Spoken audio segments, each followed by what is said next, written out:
All right, welcome to this week's Points and Miles report on traveling on everyday spend.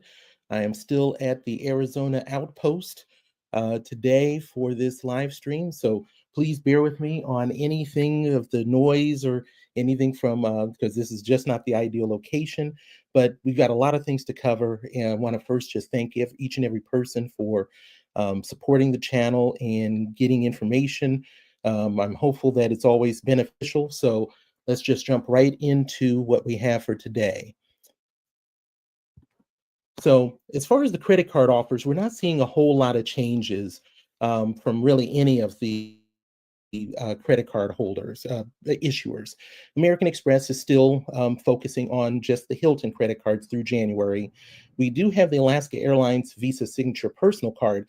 Now, I previously had it at 60,000 miles plus the Alaska Famous Companion bonus fare, but I was just on it a few minutes ago and I was seeing 70,000 miles.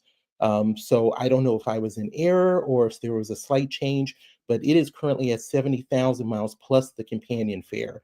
So if interested, take a look at that. Barclays continues to have the Wyndham Reward credit cards. There's no deadline, no date of when it's going to end. But if you have any interest in it, I think it's going to happen abruptly. If interested, take a look at those. As far as Chase, we still have the same cards of the Freedom Unlimited, as well as the Southwest, Aeroplan, and United credit cards. The ones that did drop off are the Amazon credit cards, as well as Disney last week. In Citi, we still see the same numbers for the business Platinum card for American Airlines, and we also see the Strata Premier, as well as the Double Cash, having that $200 amount. Transfer bonuses, similar situation. As we get near the end of any month, we don't see a lot of new transfer bonuses. And so we're still seeing the ones for JetBlue and Virgin Atlantic with Amex. We're seeing the British Airways with Capital One. And then with Chase, Air Canada, Air France KLM, and IHG. Please make sure to take note that if you do have the Aeroplan credit card, you can be looking at an additional 10% discount on top of the transfer bonus that you have for the 20% with Air Canada. Now, as far as points and miles opportunities, I'm going to start, I'm just going to focus on, highlight a few of the ones, but mainly the new ones that we are seeing. Accor Live Limitless, we're still seeing a number of opportunities for people that might be interested. So make sure to take a look at that. And especially that Accor Qatar one that I talked about last week is an interesting one to be able to look at. And then Alaska Airlines with their quarterly getaway sale, if that fits within the window of what you may be looking for, that could be beneficial as well. And then as far as the Emirates, Hyatt, and IHG, pretty much the same that we're seeing through there. But what I would kind of touch on, just as a reminder of a couple of items, would be sandals. Now, sandals is one we never really talk about. I'm sure you've seen the commercials for sandals and beaches that are constantly on the airwaves. But what we're seeing on this one is you can get up to 65% off for choice members when you book the sandals all inclusive. Now that is an interesting one to look at. Now that is stay 3 or more consecutive nights, and you'll receive 35,000 choice points and a one-time boost to Gold Elite for 1 year after completion of your stay. Now, that is a nice little sweetener to be able to look at. And you can use this one time per year. Now, you do have to book by January 8th of 2025 for a stay completed by January 8th of 2027. So you have a long period of time. If you've ever looked at Sandals or Beaches website, you'll see a lot of times that 65% sounds great, but they have a lot of promotions that go on throughout the year where you're going to see discounts in those 50-60% ranges. So that part is not necessarily so big of a deal for what I would look at.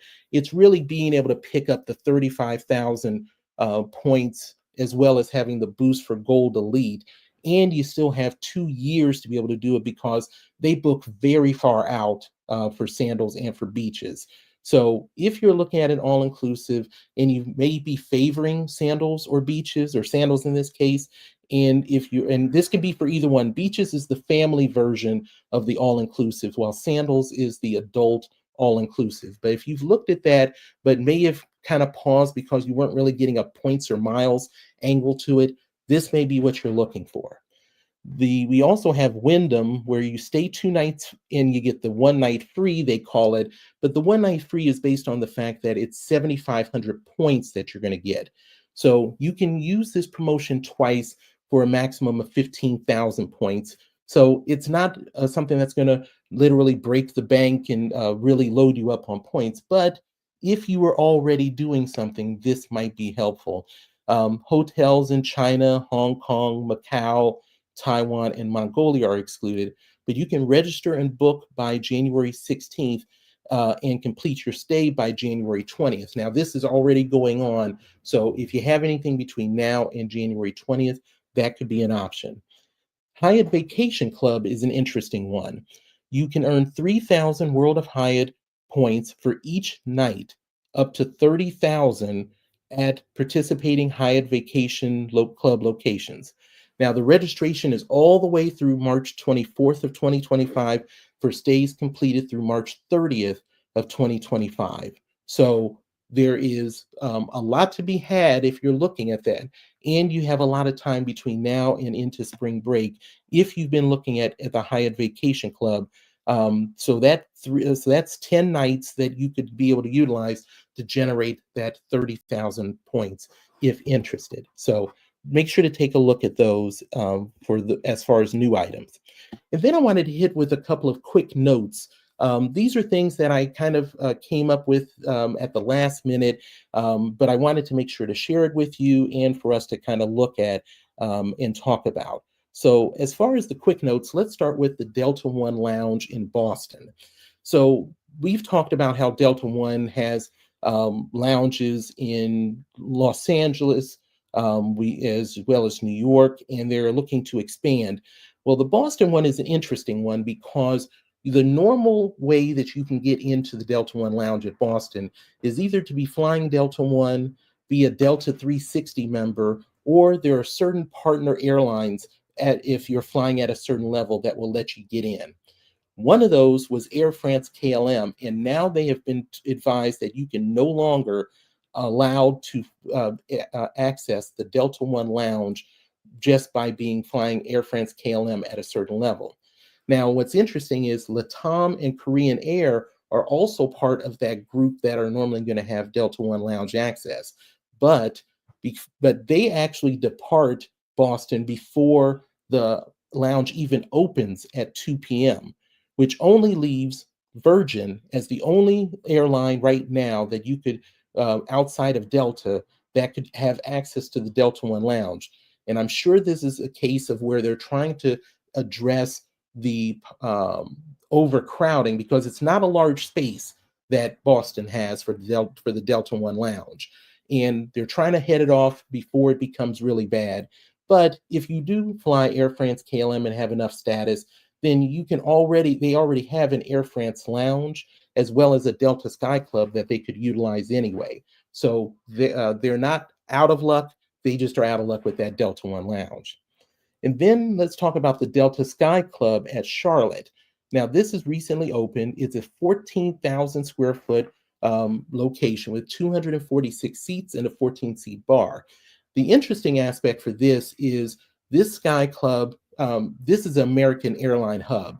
But if you've been to Charlotte and been to Americans' lounges there, they are not really up to snuff. And what this Delta Sky Club is going to be providing is essentially exceeding what American Airlines has at one of its own hubs. So it'll be interesting as far as if American is going to have to do something to address that situation.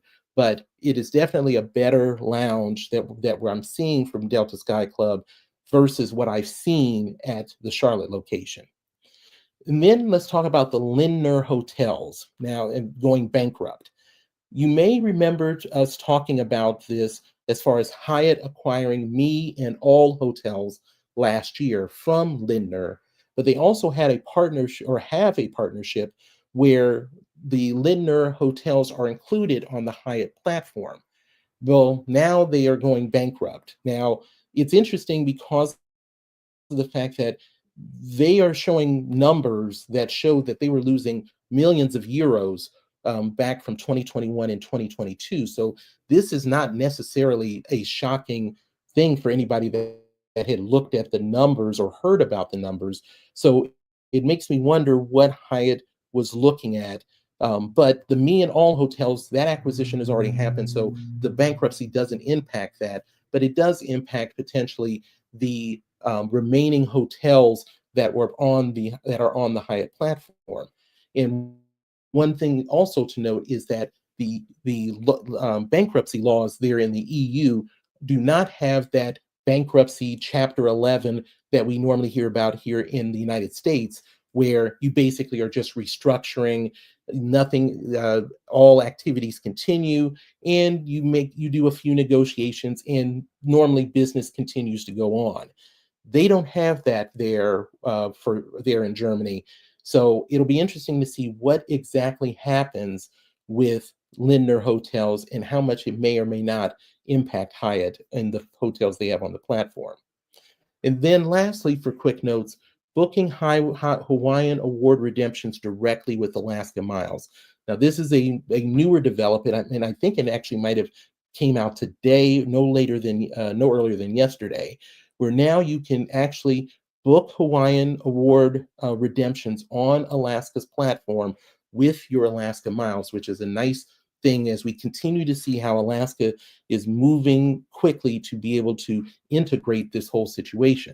Now, if I did a few quick looks through my Hawaiian account and the Alaska account, and there's a lot of them that are either the same or very similar, but you will find a couple of cases, especially if it's economy, where you may find that Alaska does have a much lower redemption value than Hawaiian does on their platform with Hawaiian Miles. So if you are looking to do a Hawaiian award redemption and you're going to use your Alaska Miles, make sure that you look at the Alaska platform and compare it to what it would be if you moved the Alaska Miles to Hawaiian and did it on their platform. You just don't want to end up losing anything in the translation. So that is something to be able to consider looking at. Now, as far as the news, we're going to jump right into Alaska Airlines and their premium credit card. We do have some more information on that, and so let's take a look at that. So we've discussed this obviously last week especially, and now we have some additional information. So we talked about the Global Companion Award Certificate, and I had said that I had thought that this was going to be something that was going to be a mileage-based redemption that was going to really, because of the fact that the current regular companion certificate that you get with the regular credit card already allows you to go from coach to first class with additional points. So to make it a global companion award, it had to be along something along this line, and we are seeing that. So this is going to be valid on any class of service. So you don't even have to pay up to get to the first class, or any Alaska mileage redemption, including on some partner mileage awards. Now, we don't necessarily know what the partners mileage awards that may apply. I'm sure it will not be all of them, but that is still good to be able to see that that is going to be possible on even a few that we're looking at. Now, you can earn a second certificate with the card based upon spend, but we don't know what that spend is yet. But this can be a very valuable award certificate that the spending may warrant doing it. Now, there will be some mileage caps with the one earned being a higher mileage cap to it. So that is obviously not surprising to see that there will be a difference between the one that is earned versus the one that you just get with the credit card. You will be able to top off these certificates with the credit card, and this credit card for that. So that is something that you want to be able to do. Now, this is a $395 annual fee credit card. It's going to have benefits as far as waiving the award booking fee on partner reward flights. You're going to get an accelerated path to status, which we still don't know what that is yet. And you're going to get 3x on foreign purchases and dining. Now, a couple of questions. Will they allow you to have two personal credit cards to be held at the same time? We don't know that answer. And depending upon what the spend is required to get that next global companion award certificate, we may find that some people would rather end up having that regular personal credit card to get the regular companion award certificate. So we'll have to keep an eye out for that. Remember, 500 miles to be for that you get for being on the wait list, plus 5,000 miles if approved, and that is above and beyond the bonus, welcome bonus that would come with that. So this is a card that is starting to look like a card that many will want to consider with Alaska. So definitely make sure to take a look at that. And I want to say, I appreciate Xavier. Thank you so much for jumping on. And also, thank you so much for the super chat. It's very kind of you. I really appreciate it and appreciate you getting on today. And but yeah, that new Alaska card is really starting to look like it's going to have a lot of benefits for a lot of people on that. So I'm looking forward to it. I've not gotten on the wait list yet, but I am definitely going to be looking to do that shortly. But thank you again, Xavier. So now let's go to topic 5, and we talked a little bit about the Lot Polish lounge that was going to be opening up in Chicago, and we talked about how the fact that O'Hare has such a limited amount of lounges, especially in the international point. So the Lot Polish Lounge opened December 19th, so only a day or two ago. It is 6,642 square feet and seats 165 people. It is Lot's first lounge outside of Poland, and which makes sense because Chicago O'Hare is the largest flight service to Poland, with flights to Krakow as well as 2 daily flights to Warsaw.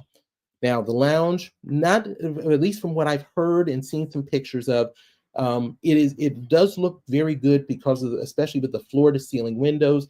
The service and what it provides as far as buffet and bar is pretty good, but you do still even have shower suites.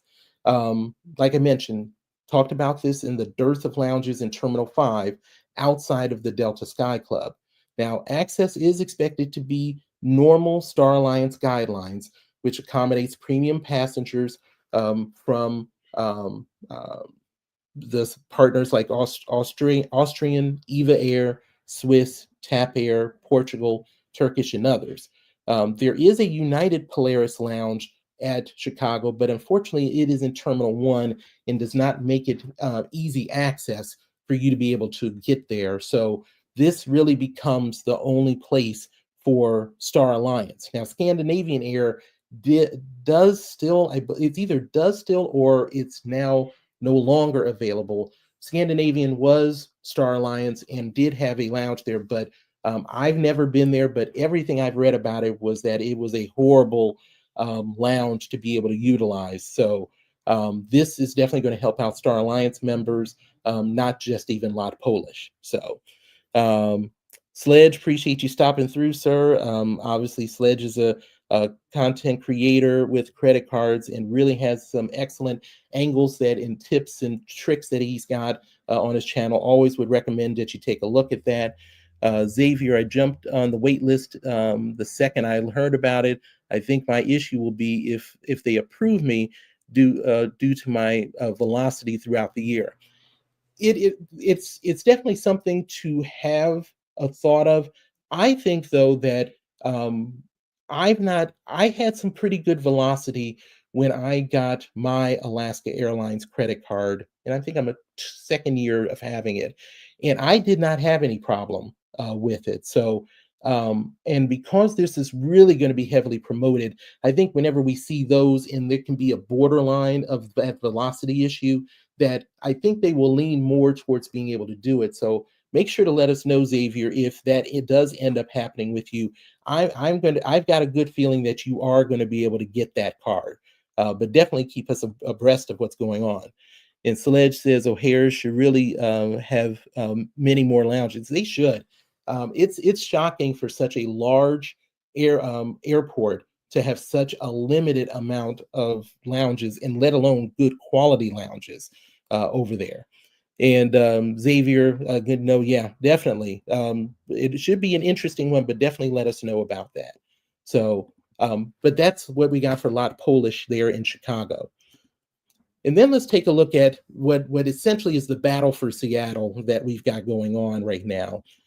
We've talked about last week about Alaska with a major focus on Seattle as far as an international hub where they were going to be doing new long haul flights, number one. Number two, we knew that they were going to be doing a new lounge there that is going to be representative of that international lounge. Now, what we found out is a lot of information of what Delta is trying to do, in really, which is clearly a reaction to Alaska. So let's start talking about the change from the A330s to the A350s. So Delta will change its aircrafts from that hub from the A330-900 NEOs to the A350-900s starting in 2025. The biggest difference between the A330s and the A350s is where it basically provides the most number of seats, and it's not in economy. So the A330 will have 29 business seats, 28 premium economy, and 224 economy. But the A350 standard will have 32 business as well as 48 premium economy seats with 226 economy.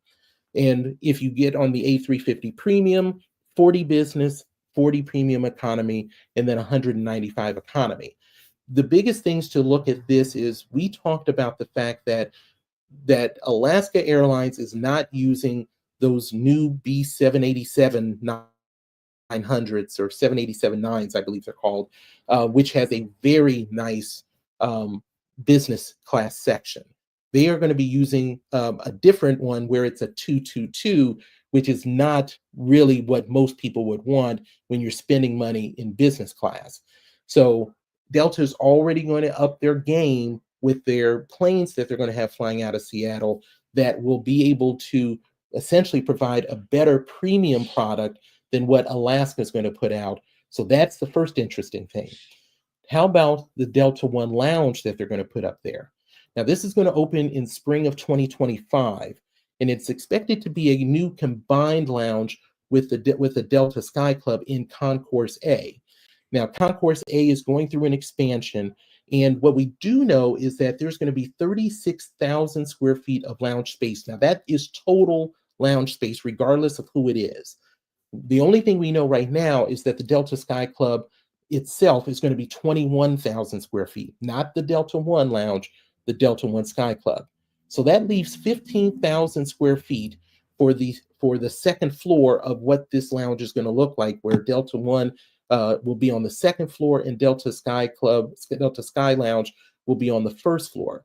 But that 15,000 square feet is going to be split between that Delta One Lounge, as well as they're going to have the club is also going to have a lounge there.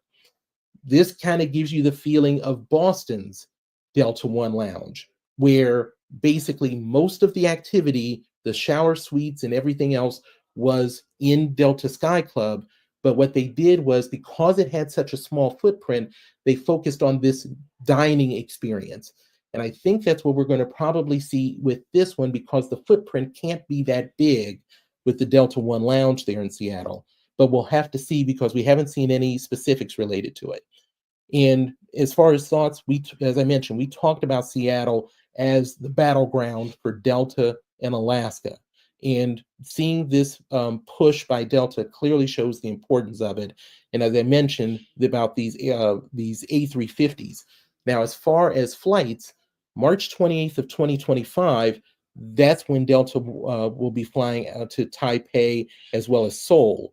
May 28th, May 23rd, they're going to then have Tokyo Haneda. Now, at the same time, Alaska will have Tokyo Narita in that same month of May of 2025. So you're going to be having literally two competing airlines opening up their flights that are going from Seattle to Tokyo, one to Haneda, one to Narita, both in the same month. And there's going to be some big decisions made by premium travelers of, do you want to fly Alaska because that is the brand you may be used to being there on the West Coast, or are you going to give Delta a try that may have a better premium business seating setup? This is clearly an all-in for Delta. The range is not needed for these A350s, but they clearly are going to have a better aircraft with the A350 than what Alaska is going to be able to offer with that. And that route to Taipei has not really done well for Delta. So this is not buying into a profitable route, because the last thing we saw was that we were seeing seat award sales for business where you normally do not see that as so much for Delta. So it's definitely going to be something we're going to have to keep an eye on. And if anybody goes through Seattle as this continues, definitely let us know, comment and let us know what you're seeing there with boots on the ground.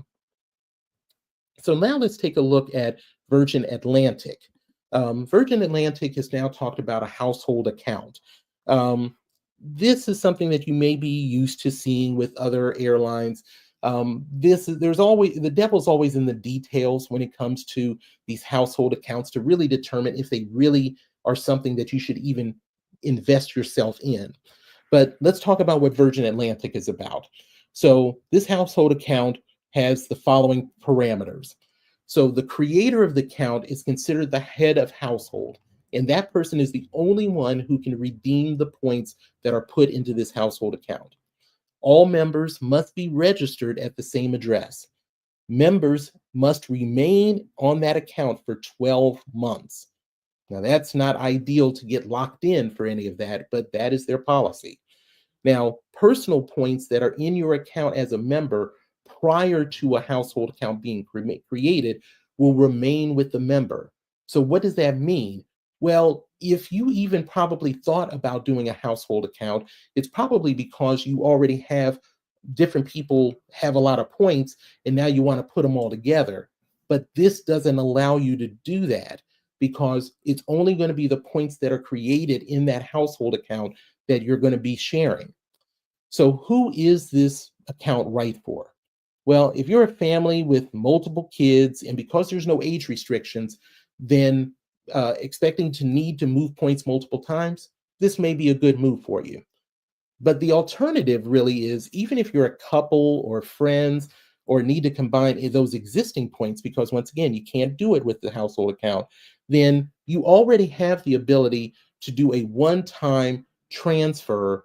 Now, it does cost you $15 US, I believe, to transfer points from one to another. But if you're not doing it on the regular, once a year, maybe for that aspirational trip that you're putting together, $15 is a small thing, and you have no restrictions of how long you got to be in a household account. So before you end up looking at doing something like that, make sure that it's going to be the right thing for you on that. And I want to thank Points Blank Travel. What's up with you, sir? Really appreciate you taking some time to drop in. Thank you so much. Really appreciate their work as well. Want to get you with that. Let's take a look at the quarter one 5% rotating categories. Some of this has already been out, but I wanted to wait until we really had everything there. So let's talk about the Discover It card. This quarter, for quarter one of calendar year 2025, is restaurants, home improvement stores, and select streaming services. Now, the one note, be sure to activate beforehand. Now, I don't have the Discover It card, but I believe that you cannot backdate.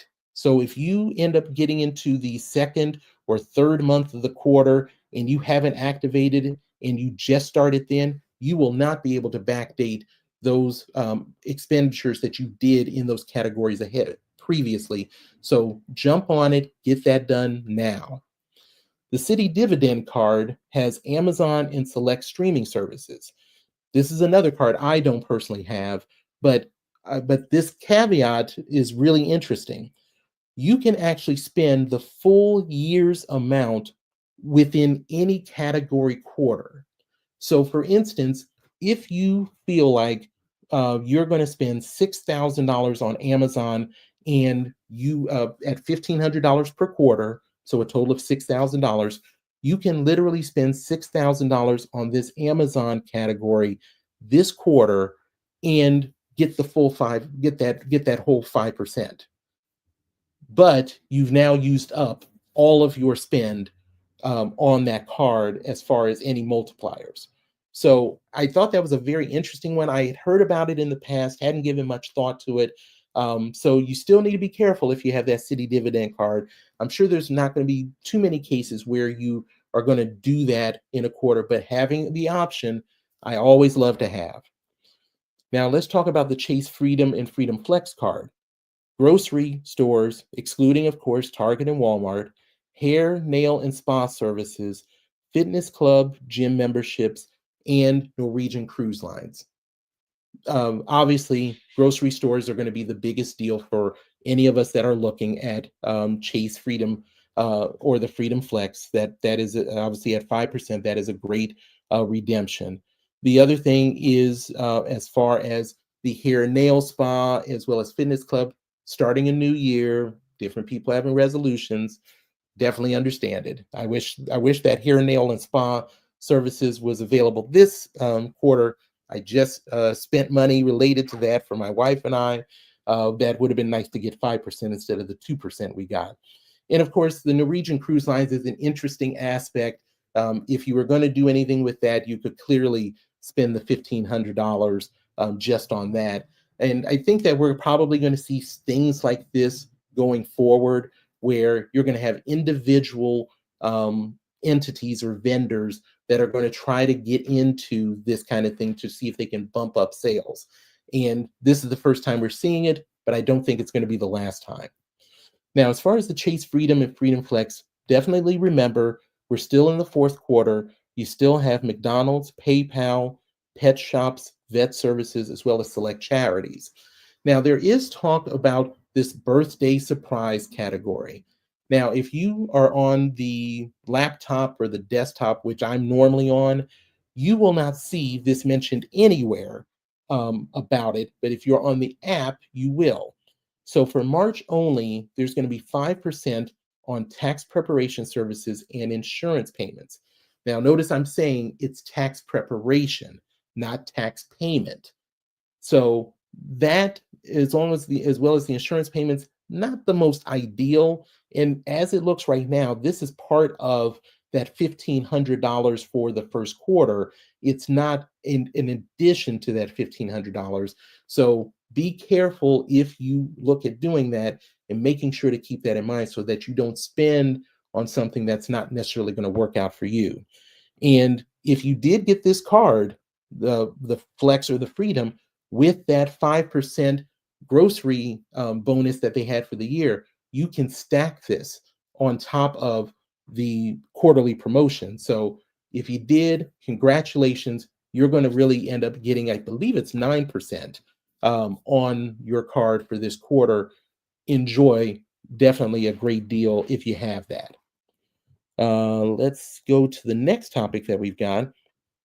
And this is an interesting one because there are, when you look at the numbers of people in wheelchairs that are dealing with airlines, the numbers are not so big, but it is a very big deal for people with wheelchairs. And especially in a lot of cases, those wheelchairs are thousands of dollars that they are basically entrusting to the airline. So let's talk about this for a bit.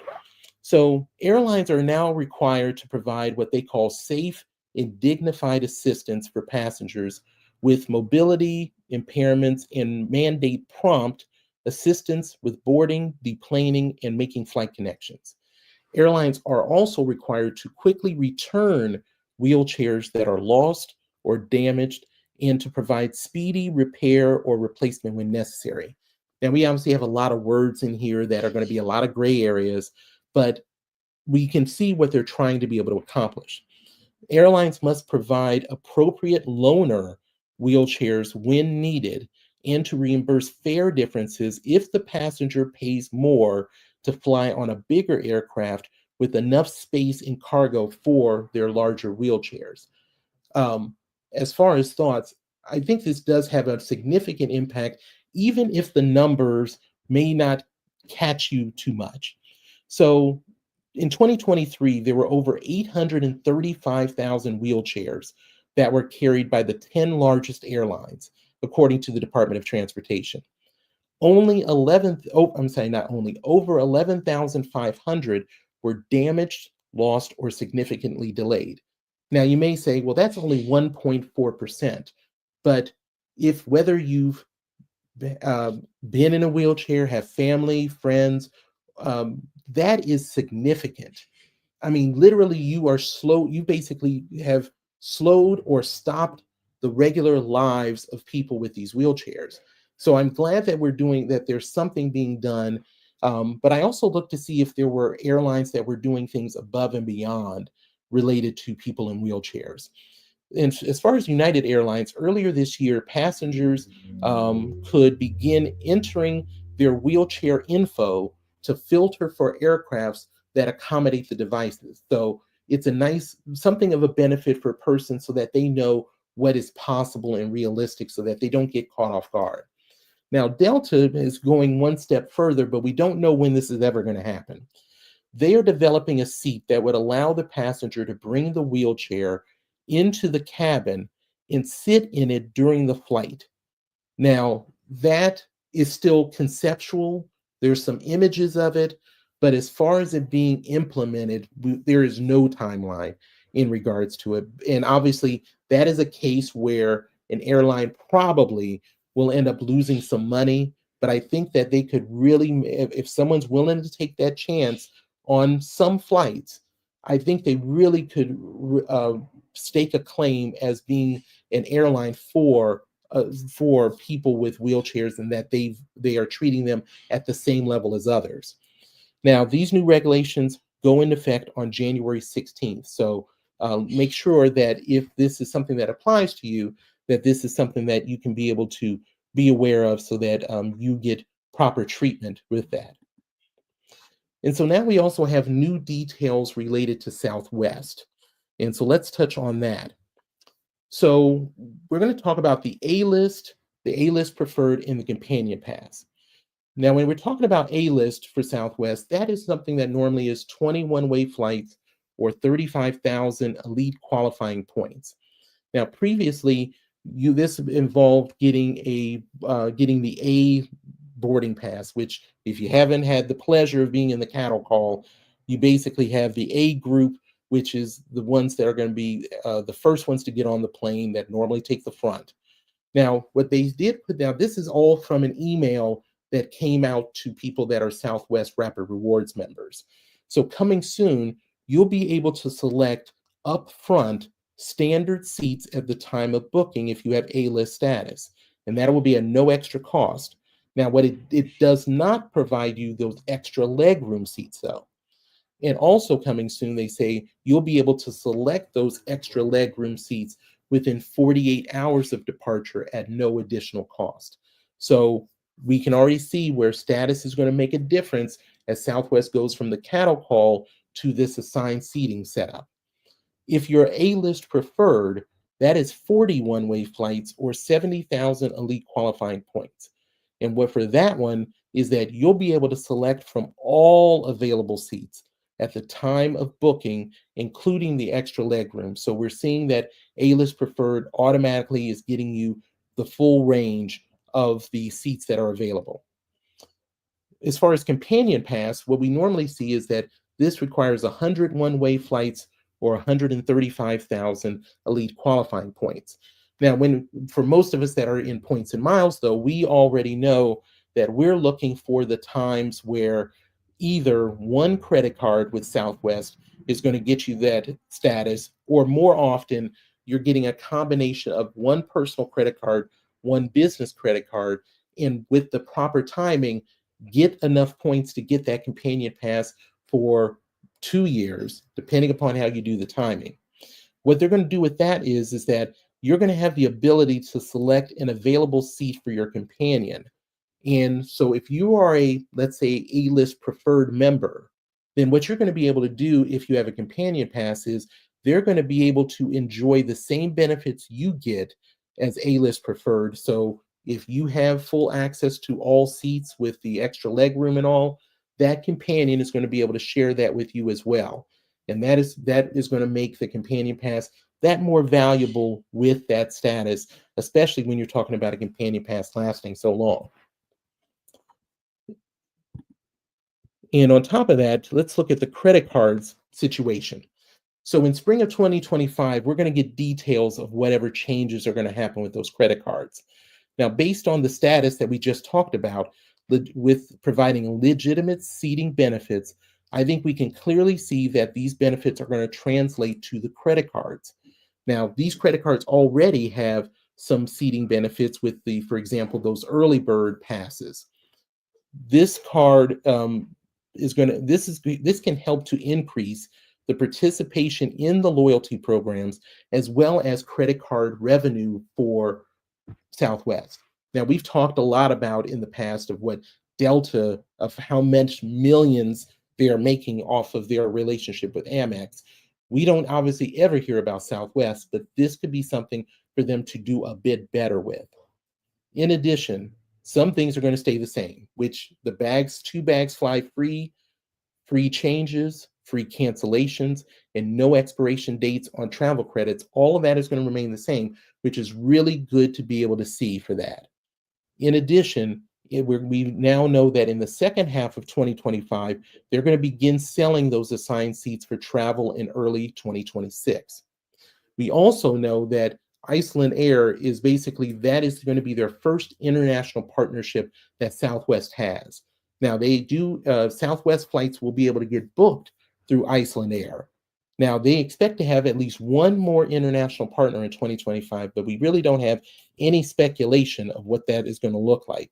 But Southwest is clearly going to try to raise the level of their game to be able to be competitive with the more traditional airlines after now stepping out of kind of this bargain round. So now let's talk about Las Vegas, and which is a place that I will be traveling through on Sunday, coming from Arizona, flying out of Las Vegas and flying to Los Angeles. We've got 2 big items that we now have for Las Vegas. We first have the W, which is over in the Mandalay Bay resort area. We talked about this probably a couple months ago, where the Delano, which is the gold building, if you've ever been on the Strip, the gold building at the Mandalay Bay has now become the W. And for this, it's a plus for Marriott. It's just another addition of what Marriott has as far as the total number of hotels that they have on the Strip. It obviously hurts Accor's Ennismore Lifestyle Hotel Collective, which is what Delano was in. Now, the rates for these are going to be starting at $149 or 15,000 points here in this winter time. There are, unfortunately, if you've been in there, I haven't been in there in about a year or so, and not anything really exciting about that hotel. But there will be no tangible changes as far as what the Delano was to what the W is now, at least at this time. They say something may come up later, but we have no timeline. So that is the first thing. The second thing is possibly a huge move for Hyatt. Hyatt obviously used to have a very good relationship with MGM, and now they lost that to Marriott.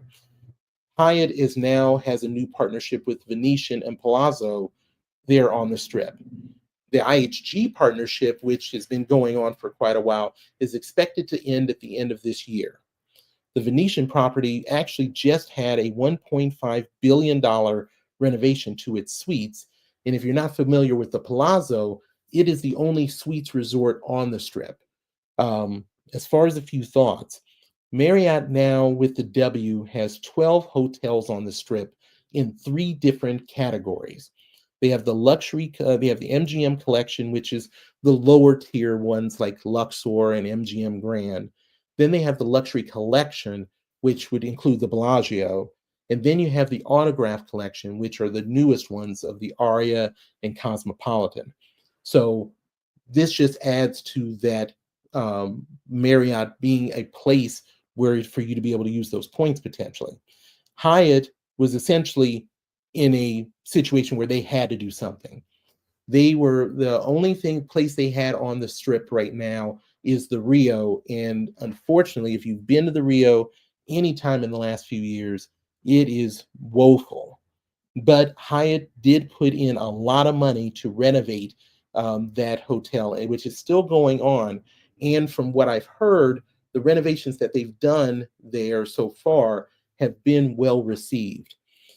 The problem that we need to find out about this relationship with Venetian is, will this be a dynamic pricing situation? And because one of the things they talk about in some of their language is talking about it being a brand explorer item. And so if you're not familiar with Hyatt, brand explorer is basically for each brand, if you end up staying at one of those, you can, if you end up going to multiple of them, you can then earn a free night certificate, category 1 through 4, I believe. So you have the Hyatt House, the Hyatt Place, the Zalara, and as a all-inclusive, you've got the Hyatt Regency. If they make this, the Venetian and Palazzo, and its own brand, we may end up seeing where this ends up becoming a dynamic pricing situation like Mr. and Mrs. Smith. I'm hopeful that won't be the case, because if we can stay at that fixed award redemption that Hyatt normally does, that can be a really good value. I've had the benefit of staying at the Venetian as well as the Palazzo, and I've done it both on IHG points as well as part of the American Express Platinum Fine Hotels and Resorts. But that's what we're going to need. We're going to need to know more details. The other problem that there may be is that we don't really know if that elite benefits are going to translate to this Venetian and Palazzo. We don't have any specifics. They weren't very clear on it. So having globalist status on this may not really mean anything over there. So definitely keep an eye on it. And I actually did a video talking about my time that is nearing an end on Hyatt Globalist, but there was one feature that Hyatt Globalists have that I didn't see. I've only seen it talked about in one spot anywhere, that I ended up finding this out from the points guy way back for it. And make sure to take a look at that video if you're looking at Hyatt Globalist status or already have it, because that one feature that can really make a huge difference is something that I have in the video, and I'll put a link for that in that as well. So now let's talk about American and Hawaiian. So one of the things that I would end up saying before I touch on this is, if you're finding any of this information beneficial, please consider liking and subscribing to the channel.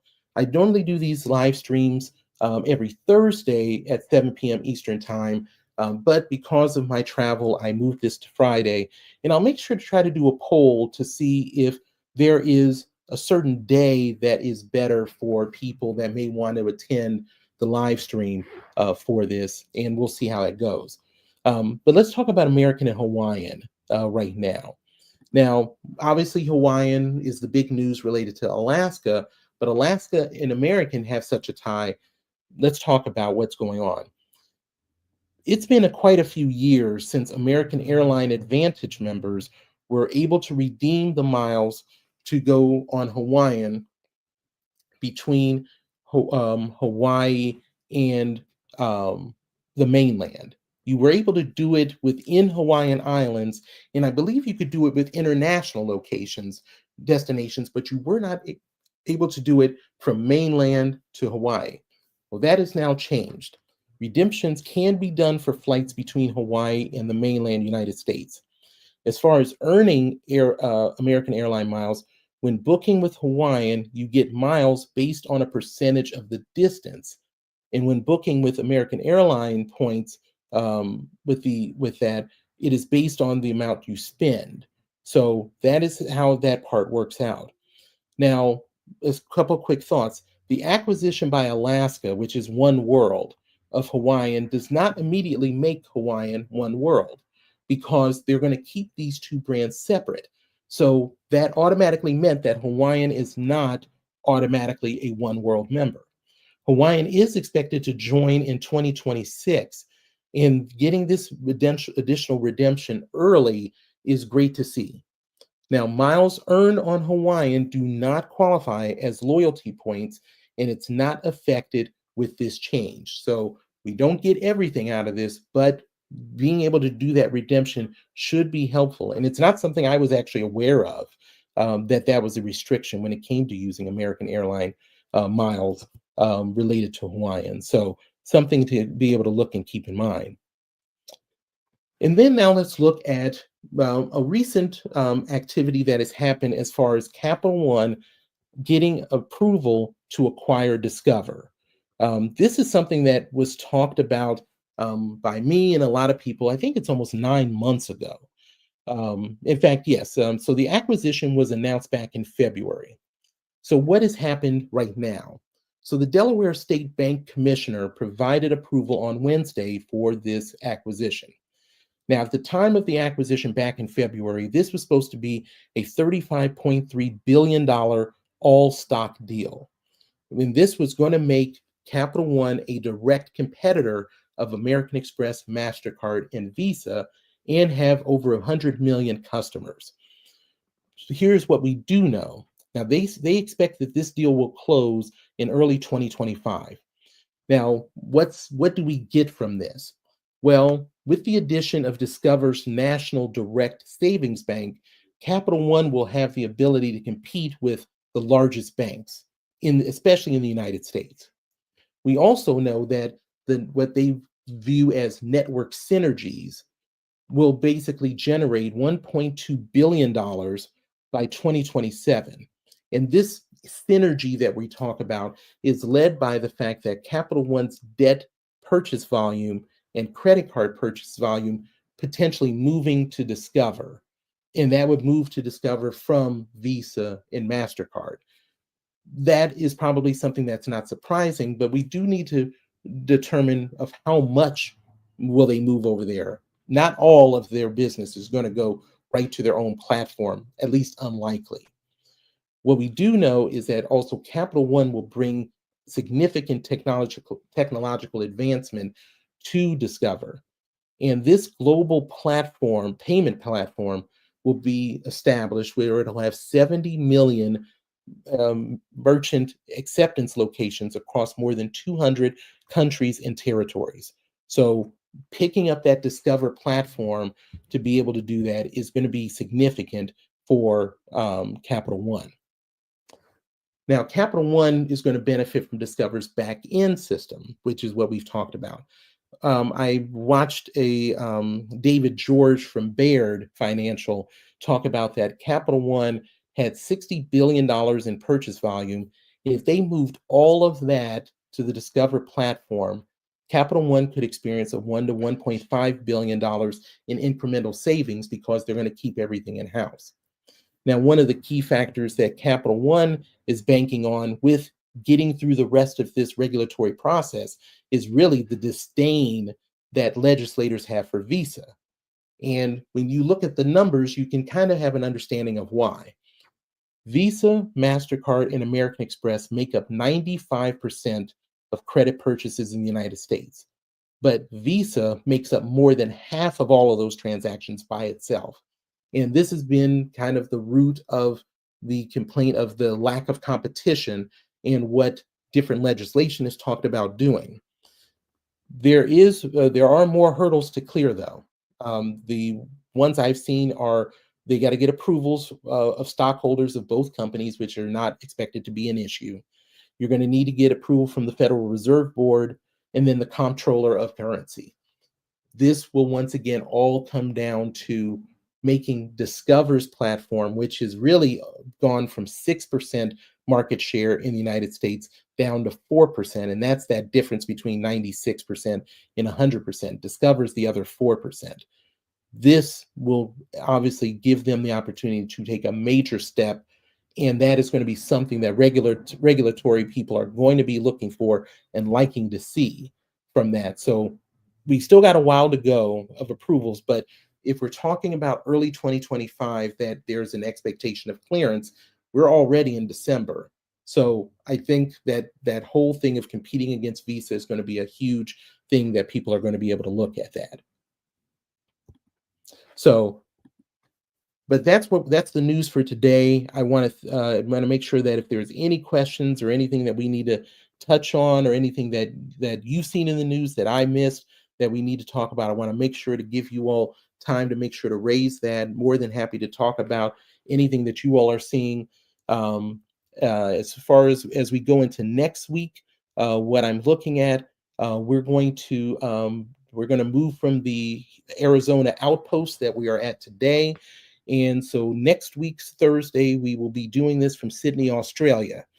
And I'm going to try to prepare to be able to do this with just some notes in my hand, and maybe being able to be outside along the Darling Harbor, where I'm staying at the Hyatt Regency Darling Harbor for the first few days, from up until the 28th. And then on the 28th, I move from the Hyatt Regency to the Park Hyatt, to be able to experience New Year's Eve there along the water for that. So I'll make sure that while I'm gone, I'm going to get some clips and some videos and some shorts out to have you share the trip with me. Make sure to ask any questions that you all may have, and I'll do a few reviews of the flights that I'll be taking. The first, I fly out from LAX on Monday night, 9 p.m., and flying the Qantas A380 in first class. It was a great points redemption. Harder to get during this Christmas season there, because it's prime time, because it's summer down there. So degrees are 80 degrees and such down there. But each of those, for both of those flights, I think they were either 150,000 or 132 or 162,000 points a piece. But that is a $14,000 first class flight in high season. So was able to get that for both my wife and I, and so definitely we'll review what that's going to look like, as well as the great amount of points redemptions that I was able to get, as far as for the Park Hyatt especially. Because even with points, you don't get a lot of availability for the Park Hyatt. The prices are outrageous. I've never stayed at a hotel for any reason like this. They are charging $2,000 a night. And that doesn't really get you anything. It doesn't come, you're getting access to be able to be there, but it's not really going to be a lot that gets wrapped up into it. And I'm a person that is a very simple person that eats, and the pricing for New Year's Eve down there is, for the early seating, is $450 per person. I'm blown away by it. I just haven't seen numbers like that. I must not get out that much, but every other thing there in Sydney for New Year's Eve is anywhere from $400 to over $1,000. So I want to be able to take you on that trip with me for as much as I can be able to do. But thank you so much for you all support. I look forward to, like I said, I'll have a poll to make sure of what kind of works for people. But the 7 o'clock will work out. I'll be 15 hours ahead of time. So that'll put me at 10 in the morning on the following day. So that's where I'll be doing that. Thank you all so much for joining me today. And I look forward to seeing you in the comments section and seeing you next week. Thanks so much. Take care.